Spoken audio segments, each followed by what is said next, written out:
काय म्हणतात आता, कृपा करून मला उदाहरण देऊन स्पष्ट करून सांगा. म्हणजे जो काही प्रश्न करत होते ते आणि म्हणते कवी त्यांना उत्तर देत होते, तर त्यांना समजत नव्हतं तर ते काय म्हणत होते की कृपा करून उदाहरण देऊन स्पष्ट करून सांगावे. मग महाराज समजा दोन पक्षी आहेत, दोन पक्षी आकाशात उडत आहेत. त्यापैकी एक पक्षी उंच झाडावर बसला आणि दुसरा पक्षी तहान म्हणजे लहान झुडपावर बसला. तर या दोघांपैकी कोणत्या पक्षाची सावली जमिनीवर आधी पडेल म्हणतात? दोन पक्षी आकाशात उडत आहेत, एक मोठा उडत आहे म्हणतात वर, त्यापैकी एक उंच उडत आहे आणि एक काय म्हणतात एक जाऊन छोट्याशा झुडपावर जाऊन एक बसला. त्या दोघांपैकी पहिला सर्वात प्रथम सावली कोणाची जमिनीवर पडणार आहे सांगा बरं? कोणत्या पक्षाची सावली जमिनीवर पहिले पडणार आहे म्हणतात? तर राहण्याची पण हो ठीक आहे पडते बरोबर आहे. तो म्हणते दोन्ही पक्षांची सावली सारख्या वेगाने जमिनीवर पडणार या ठिकाणी असं सांगितलेलं आहे. किंवा वरच्याची पण खालच्याची पण साऱ्याची समान या ठिकाणी सारखी सावली जमिनीवर पडणार आहे.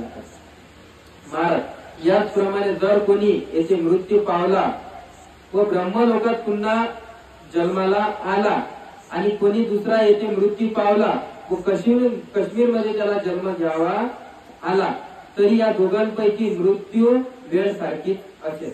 म्हणजे त्यांचा मृत्यू निश्चित आहे आणि अटळ आहे आणि त्यांच्या काळानुसार वेळानुसार त्यांचा सारखाच जन्म घ्यावा लागेल आणि सारखाच मृत्यू करावा. म्हणजे सारखाच मृत्यू पण सुद्धा या ठिकाणी मृत्यूची वेळ पण सुद्धा सारखीच असेल असे या ठिकाणी सांगितलेलं आहे. म्हणजे आपण फार योग्य पद्धतीने रीतीने मला समजावून सांगितले. बोध्या गंगा संबंधी आता सांगतात किंवा राजा म्हणाला म्हणते भोजांग किती आहेत म्हणतात, भोजांग किती आहेत म्हणतात. तर मग ते म्हणतात किंवा 7 प्रकारचे भोजांग असतात. मग म्हणते किती भोजांगाने धर्मज्ञानाचा लाभ होतो म्हणतात. ठीक आहे म्हणतात 7 प्रकारचे भोजांग आहेत हे तर तुम्ही सांगितलं, पण किती प्रकारच्या भोजांगाने आपल्याला धर्मज्ञानाचा लाभ होतो म्हणतात म्हणते. तर मग तथागतांनी ही 7 भुजांग कशा करिता सांगितली, म्हणजे 7 भुजांग कशा करिता सांगितली म्हणतात तथागतांनी. ते म्हणतात महाराज एखादी तलवार म्यानातून म्हणजे म्हणण्यातून म्हणजे एखादी तलवार म्हणण्यातून बाहेर काढून हातात घेतली नाही तर म्हणण्या म्हणजे म्यान बंद तलवारीने तुम्ही इच्छा असेल त्यातून कापू शकाल काय? ते म्हणतात किंवा तुमचं मन आहे एखादी तलवार तुम्ही पाहत असल्याच्या नंतर तुम्ही बाहेर काढून ती हातात घेतल्याच्या नंतर मग मनामध्ये असं तुम्ही इच्छा प्रवृत्त केली असेल किंवा त्यामधून तुम्ही कापू शकाल काय? नाही म्हणते महाराज. याचप्रमाणे धर्म विचय आणि धर्म विनय संबोधंग म्हणजे संबोधंग आहे असल्याशिवाय इतर संबोध्याचा धर्मज्ञानाचा लाभ करून घेण्याच्या दृष्टीने काही उपयोग होणार नाही म्हणतात. म्हणजे असं आहे तात्पर्य. एखादी तलवार पाहिली आपण, एखादी तलवार पाहिल्याच्या नंतर आपण तिला पाहत असल्याच्या नंतर तुमच्या मनामध्ये आपण असं उत्पन्न केलं की बा आपण काहीतरी मनामधून काढू आणि काहीतरी काढल्याच्या नंतर आपण त्या तलवारीने म्यान बंद तलवारीने तुम्ही इच्छा असेल त्यातून काही कापू शकता नाही. म्हणजे जर ती तलवार असते तर तलवारचे काही खोपा असते, तो काही ठेवण्याचा त्या तलवारचा खोपा असते, त्यातून जर तुम्ही कोण्या गोष्टीवर वार केला तर त्याच्यातून लागू शकणार नाही आणि बाहेर जर काढून तुम्ही वार केला तर ते लागू शकणार. मग तसं काय म्हणतात, जर आपण बुद्ध धम्म संघाच्या रीतीने चालण्याचा प्रयत्न करत असलो, आपल्याला त्यामधलं समजलं नाही, आपण बंद ज्ञानाने त्याला समजून घेण्याचा प्रयत्न करत आहोत, मग ती आपण तलवार म्हणजे बंद कवरनं आपण चालून पाहिली तर त्याचा काही उपयोग होणार नाही म्हणतात. म्हणून तसं काय म्हणतात किंवा याचप्रमाणे धर्म विचय संबोधंग असल्याशिवाय संबोधंगाचा धर्मज्ञानाचा लाभ करून घेण्याच्या दृष्टीचा काही उपयोग नाही आहे म्हणतात. ते पण बंद सारखं आहे, त्या तलवारीच्या बंद सारखं. धर्म विचय संबोधंग तलवार मानले तर इतर दुसऱ्यांच्या संबोधन ज्ञानाचा ज्ञान समजावे लागेल. म्हणजे तलवार जरी कापण्याचे काम करीत असेल, म्हणजे तलवार जरी एक तलवार काय करते, कापण्याचं काम करते, काम करत असली तरी ज्ञान तिला सुरक्षित ठेवण्याचे महत्वपूर्ण काम करीत असते. म्हणून इतर संबोधनांनाही कमी लेखात येणार नाही. काय म्हणतात, तलवार जरी कापण्याचं काम करते म्हणतात, तरी पण सुद्धा तिला जर कवर लावलेला असला तर तिथं काही कामाची गोष्ट राहणार नाही.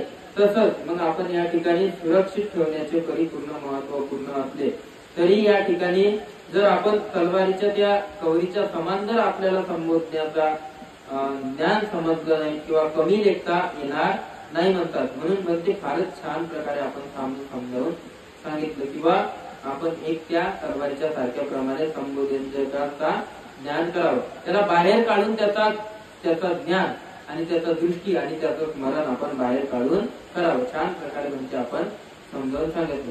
पाप आणि पुण्याच्या संबंधित राजा म्हणते पाप आणि पुण्य या दोघेही अधिक चांगले कोणते आहे. म्हणजे पाप कर्म चांगलं आहे का पुण्य कर्म चांगलं आहे म्हणतात. मग महाराज पुण्य चांगले आहे, पुण्य कर्म अधिक चांगले आहे. ते कसं काय बरं महाराज, पाप वाईट कर्म करणारा अतिशय पश्चाताप होतो आणि ते आपल्या हातातून दुष्ट कृत्य घडते आणि कबूल करतात, म्हणून पापाची वाढ होत नाही म्हणतात. काय म्हणतात या ठिकाणी, व एखादा पाप करणारा व्यक्ती असला किंवा मनुष्य असला तो कर्म करणाराच अतिशय पश्चाताप होतो. एखादं वाईट काम केलं तुम्हाला की तुम्हाला लगेच पश्चाताप तर नाही होणार त्याचा, पण काही वेळानं तुम्हाला पश्चाताप होणार आहे की बा हे वाईट काम आपण करायला पाहिजे नव्हतं. थोड्या वेळानं चालून तुम्हाला त्या गोष्टीचा पश्चाताप येणार, लगेच होत नसते. कोणत्याही कर्माचं फळ आपल्याला लगेच मिळत नसते, नंतर तुम्हाला त्याचं समजणार आहे किंवा आपल्या हातामधून दृश्य कृत्य घडलेलं आहे असे कबूल करते, म्हणून पापाची वाढ होत नाही. म्हणून आपल्या हातून घडलं तरी आपण त्या पाप कर्माचं जर एखाद्याच्या समोर आपण आपलं मन हलकं केलं तर त्याची वाढ जास्तीत जास्त ते वाढत जात नाही. म्हणून तर ते कोर्ट कचेरीमध्ये ते केस करण्यासाठी लढतात किंवा सांग सत्य म्हणजे एक केसेस जर चालू असली तर त्याला तो पहिल्या वेळेला जो काही शब्द त्यानं पाप कबूल केलं तर केस जिथपर्यंत नील होत नाही तिथपर्यंत तोच शब्द त्याला बोलावा लागते. त्या शब्दामध्ये फेरबदल झाला तर त्याच्यामध्ये आणखी इन्क्वायरी केल्या जाते आणि त्या केसेसमध्ये आणखी वाढ होण्यात येते. तशाच प्रकारे हे पण आहे म्हणतात. परंतु पुण्य कर्म करणार पश्चाताप करण्याची पाळी येत नाही. पुण्य कर्म करतो आपण त्या वेळेला आपल्याला पश्चाताप करण्याची पाळी येत नाही म्हणतात. कसल्याही प्रकारे येत नाही, त्या पश्चाताप करावा लागत नाही. त्याला पश्चाताप एखादा पुण्य कर्म करत आहोत आपण, आपल्याला कोणत्या गोष्टीचा पश्चाताप कोणत्या गोष्टीचा विषयच नाहीये. आपण पुण्य कर्मच नाही करत, आपलं सत्य आहे, आपलं खरं आहे, आपण म्हणतो आपल्याला काय पश्चाताप येत आहे, त्याला पश्चाताप करण्याची वेळ येत नाही. नसल्यामुळे ते प्रमादित होतात. प्रमोदित झाल्यामुळे प्रीती उत्पन्न होतो, प्रीतीचा लाभ होतो. झालेल्या मनुष्याच्या एक प्रकारची शांती मिळते, त्यांना खूप चांगल्या प्रकारची शांती मिळते.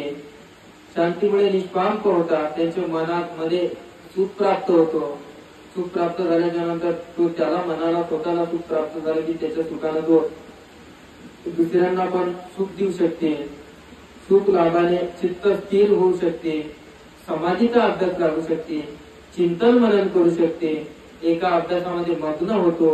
समाधीची स्थिर चित्ताची एकाग्रता, ध्यानामध्ये एकाग्रता साधून यथार्थ ज्ञान लाभाचा त्याला प्राप्त होतो. ज्ञान लाभाची पण त्यांना प्राप्ती होतो. याचप्रमाणे महाराज पुण्याच्या संबंधी वृत्ती होते. महाराज एखाद्या लंगड्या किंवा पांगळ्या माणसाने भगवान बुद्धाला श्रद्धापूर्वक जर एक मूठ भरून कमळ पुष्पाने अर्पण केले. काय म्हणतात, एका लंगड्या पांगळ्याने जर भगवान बुद्धांना श्रद्धायुक्त चित्ताने कोणत्याच प्रकारचं पाप कर्म त्याच्या मनामध्ये नसून कमल पुष्पाने त्यांची पूजा केली, त्यांना अर्पण केलं, तर मग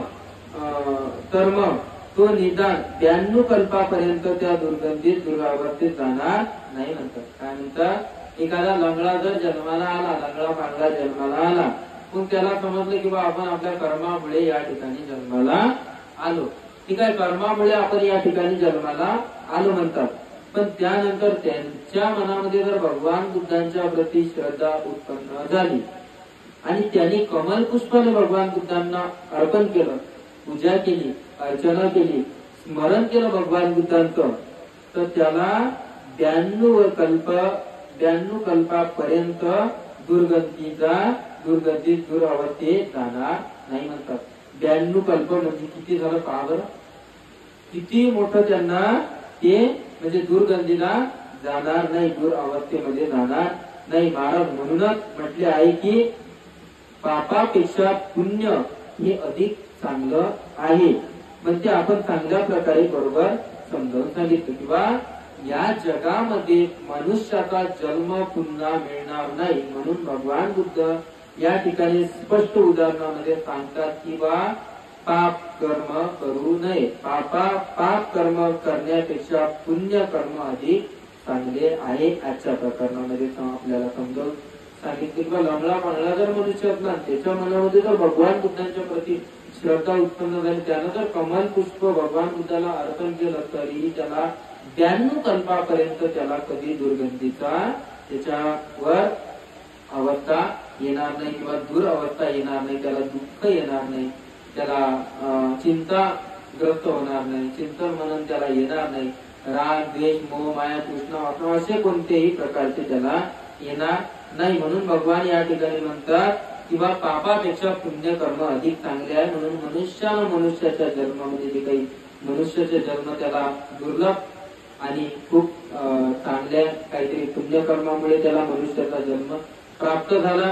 म्हणून या ठिकाणी त्याला सांगितलेलं आहे की बा या जन्मामध्ये जे जे पुण्यकर्म संचय करण्याचा संधीचा लाभ करून घेत असेल, फुल नाही तो फुलाच्या फकळीचा जर दान देण्याचा हेतू जर तुम्हाला तुमच्या घरापर्यंत चालत येत असेल, तर तुम्ही साध्यापणे आणि सिंपलच्यापणे तुम्ही उदाहरणामध्ये ते पुण्यकर्म करत राहावं. बस एवढंच आजच्या प्रकरणामध्ये तुम्हाला सांगण्यात येत आहे किंवा जे जे पुण्य तुम्हाला करता येत असेल या जन्मामध्ये ते पुण्य, कोणाचं मन दुखू नये, कोणाच्या प्रति वाईट भावना नाही, कोणाच्या प्रति राग नाही, कोणाच्या प्रति द्वेष नाही, कोणाच्या प्रति लालसा नाही, वासना नाही, काम नाही, क्रोध नाही, अशाच प्रकारे आजच्या भागामध्ये आपल्याला समजलं. जे जे पुण्य करता येत असेल ते पुण्य करण्याचा प्रयत्न करा, प्रयत्नशील राहा. भगवान म्हणतात प्रयत्नशील जिथपर्यंत मनुष्य राहत नाही तिथपर्यंत काही त्याचं होऊ शकत नाही. ज्या ज्या प्रमाणामध्ये ज्या ज्या गोष्टीमध्ये तो प्रयत्नशील राहणार आहे त्याला त्याचा त्या पुण्यकर्माचा फळ निश्चित लाभ होणार आहे. सर्वांचं मंगल, सर्वांचं कल्याण भवतु.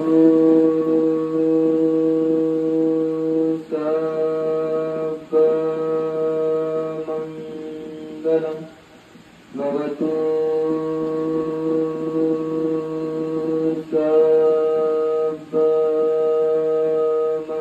मंगलम, भवतु